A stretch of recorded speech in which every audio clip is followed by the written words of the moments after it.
इस बजट को प्रस्तुत करने के लिए दिए गए मार्गदर्शन और उनके निर्णायक नेतृत्व के लिए हृदय से आभार व्यक्त करता हूं।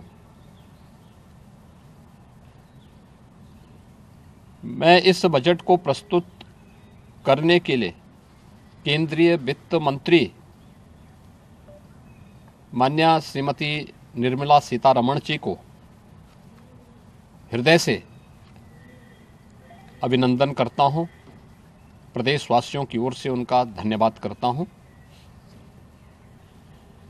145 करोड़ भारतवासियों के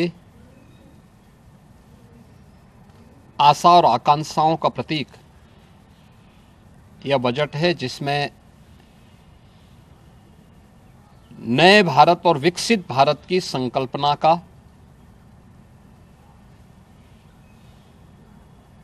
दृष्टि स्पष्ट दिखाई देती है। 12 लाख करोड़ रुपए से अधिक की पूंजी कैपिटल एक्सपेंडिचर के लिए, एक सुदृढ़ इंफ्रास्ट्रक्चर के लिए बजट में प्रावधान करना,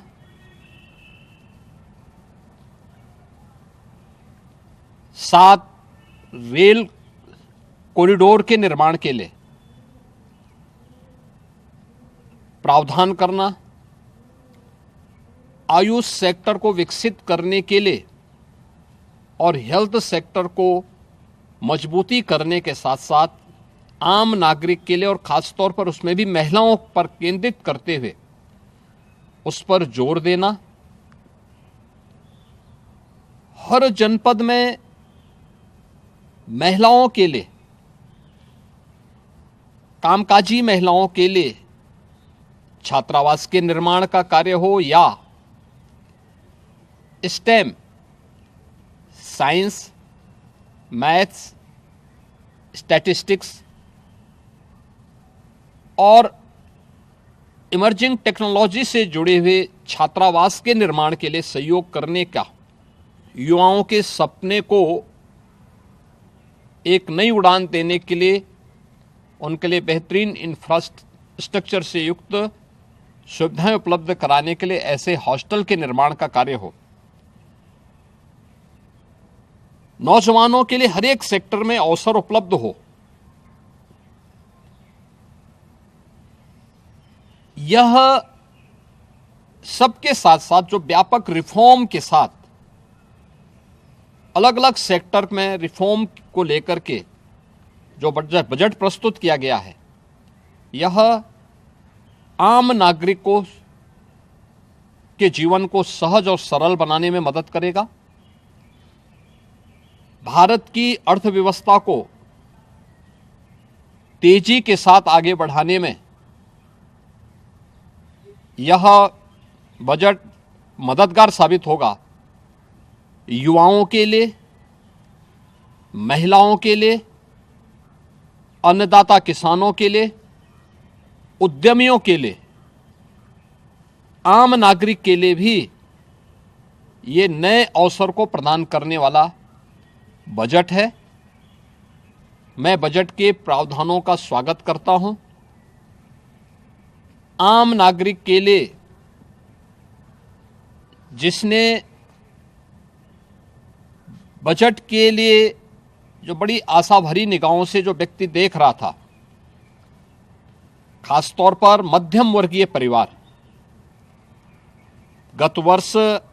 देश ने जीएसटी रिफॉर्म को देखा है, आम नागरिक उसका लाभ लिया है। इनकम टैक्स एक्ट को अप्रैल से लागू करने की घोषणा, उसको सरलीकृत करने, हर व्यक्ति आसानी से अपने रिटर्न को भर सके,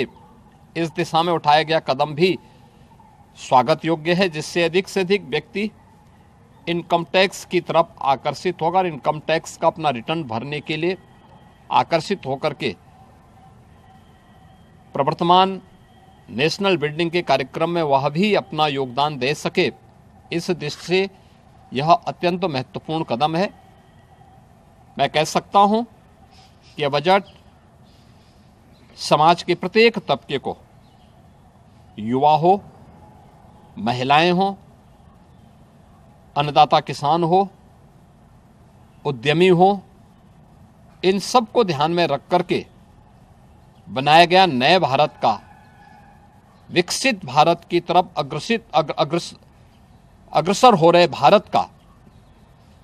एक स्थिर लेकिन तेज गति से बढ़ने वाली अर्थव्यवस्था के रूप में प्रस्तुत करने वाला एक बजट है। मैं इस बजट के सभी प्रावधानों का हृदय से स्वागत करता हूं। आदरणीय प्रधानमंत्री जी के प्रति आभार व्यक्त करता हूं। केंद्रीय वित्त मंत्री जी को इस बजट को प्रस्तुत करने के लिए, जो कर्तव्य भवन से प्रस्तुत किया गया पहला बजट है, इस बजट के लिए भी उनका हृदय से उन्हें बधाई देते हुए हृदय से धन्यवाद देता हूं।